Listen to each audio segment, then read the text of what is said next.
Good morning students. बेटा आज की इस ऑनलाइन क्लास में आपका स्वागत है।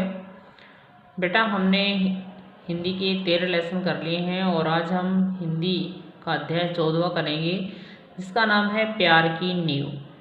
ठीक है, तो बेटा ये एक कहानी है।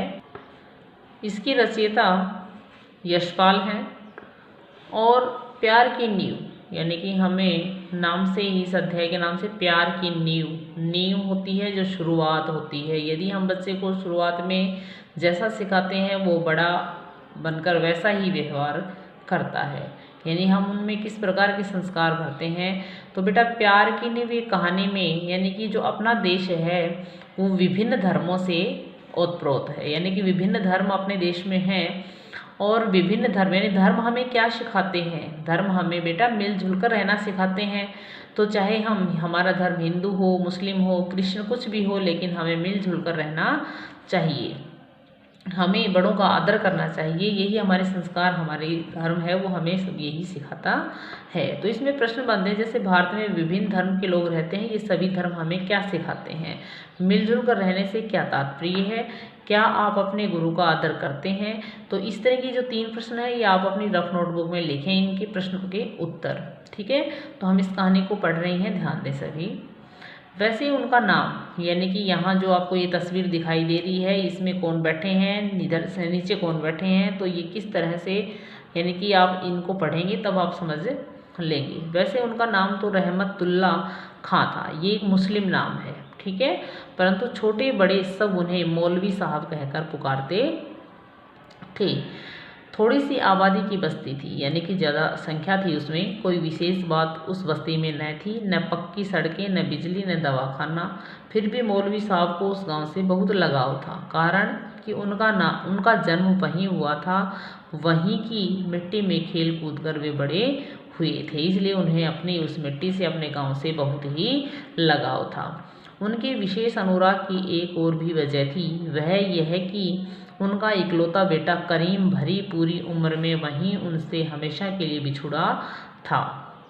उनके बेटे का नाम था करीम, तो वो उनसे अलग हो गया था और उसकी स्मृति में उन्होंने एक छोटी सी यादगार गांव के बाहर बनवा दी थी।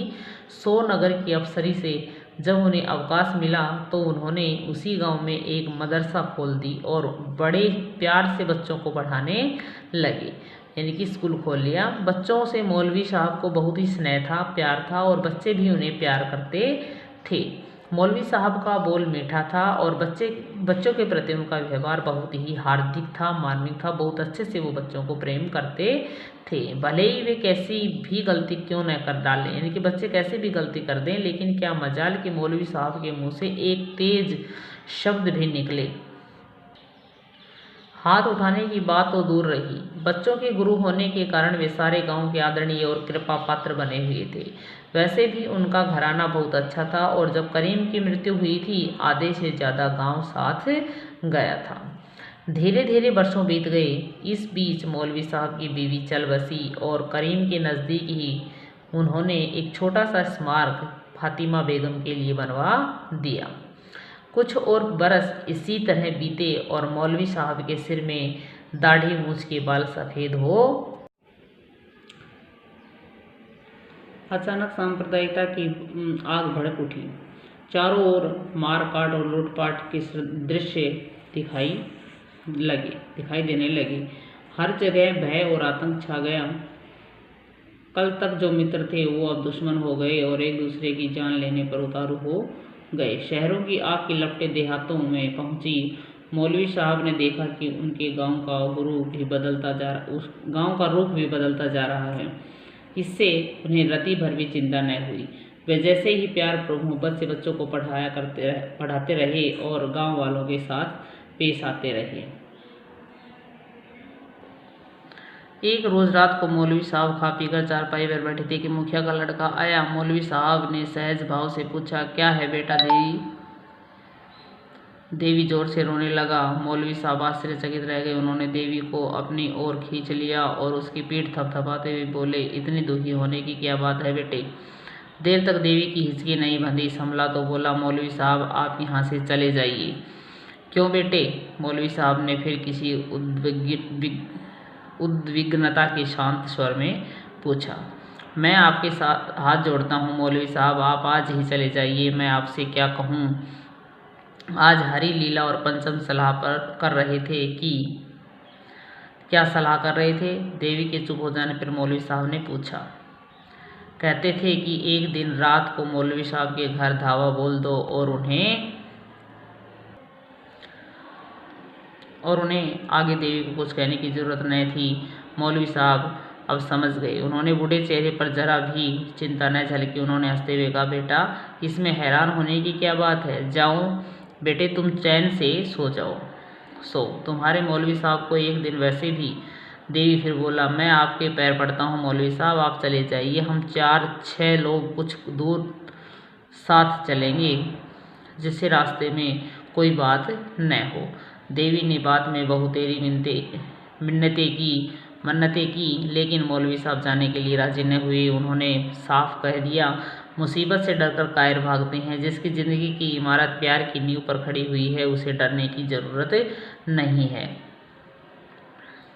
देवी चला गया और मौलवी साहब चारपाई पर लेट गए। उनके मन में भय नहीं था, लेकिन करीम और फातिमा की बात से उन्हें थोड़ी बेचैनी हो गई। वे सोचने लगे, ये सब क्या है? आदमी का प्यार क्या पानी का बुलबुला जो जरा सी देर में फूट जाता है। प्यार की जड़ें क्या इतनी कमज़ोर हैं कि जरा सी हवा लगते ही उखड़ गई? या अल्लाह। रात को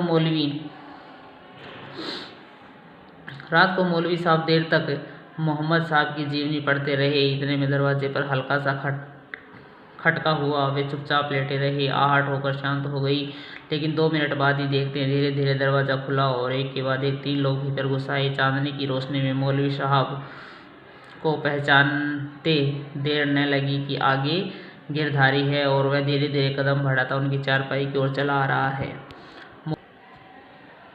साहब जो कि तो लेटे रहे। गिरधारी चारपाई से कोई 2 गज की दूरी पर रुक गया। उसने इधर उधर आगे पीछे चौकन्ना होकर देखा और अपने साथी को इशारा किया। इशारा पाते ही एक साथी ने उन्हें चीज़ दी। गिरधारी एक कदम और आगे बढ़ा। मौलवी साहब ने देखा कि उसके दोनों साथियों में एक पंचम और दूसरा लीला है। इन तीनों को उन्होंने पढ़ाया था। गिरधारी देर तक वहीं खड़ा रहा, वह न आगे बढ़ता न पीछे। साहब ज्यों के त्यों लेटे रहे। गिरधारी चारपाई से कोई 2 गज की दूरी पर रुक गया। उसने इधर उधर आगे पीछे चौकन्ना होकर देखा और अपने साथी को इशारा किया। इशारा पाते ही एक साथी ने कोई चीज़ दी। गिरधारी एक कदम और आगे बढ़ा। मौलवी साहब ने देखा कि उसके दोनों साथियों का एक पंचम और दूसरा लीला है। इन तीनों को उन्होंने पढ़ाया था। गिरधारी देर तक वहीं खड़ा रहा, वह न आगे बढ़ता न पीछे हटता, मूर्ति की भांति खड़ा था।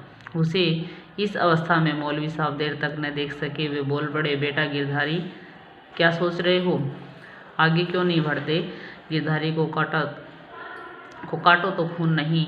मौलवी साहब उठकर बैठ गए और बोले, बेटा आते क्यों नहीं? जो तुम्हें करना है कर लो। मैं तुम्हें रोकूं या कुछ भी कहूँ तो अल्लाह मुझे दोजख में भी जगह न देंगे। यानी कि जैसे अपने नरक और स्वर्ग होते हैं, उसी तरह मुस्लिम वर्ड शब्द है ये। अरे पंचम और लीला, तुम लोग इतनी दूर क्यों खड़े हो? आगे आओ बेटा और गिरधारी की मदद करो। गिरधारी और उसके दोनों संगी सन्न यानी कि शांत खड़े थे। गिरधारी सोचता था, धरती फट जाए तो वह उसके नीचे दब जाए। हाय राम, उसने क्या किया? अपने मौलवी साहब का अनर्थ करने की बात सोचने से पहले वह मर क्यों नहीं गया? उसके भयंकर अपराध के बदले उस देवता के मुंह से प्यार की वाणी निकल रही है। हाय, वह कैसा नीच है, कैसा पापी है। मौलवी साहब ने अत्यंत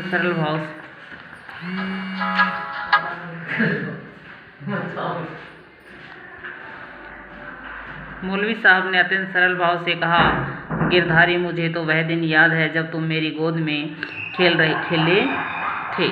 तुम्हें अपना करीम मानकर पढ़ाया था, लेकिन बेटा सच कहता हूँ, मुझे तुमसे कोई शिकायत नहीं है। इंसान को अपना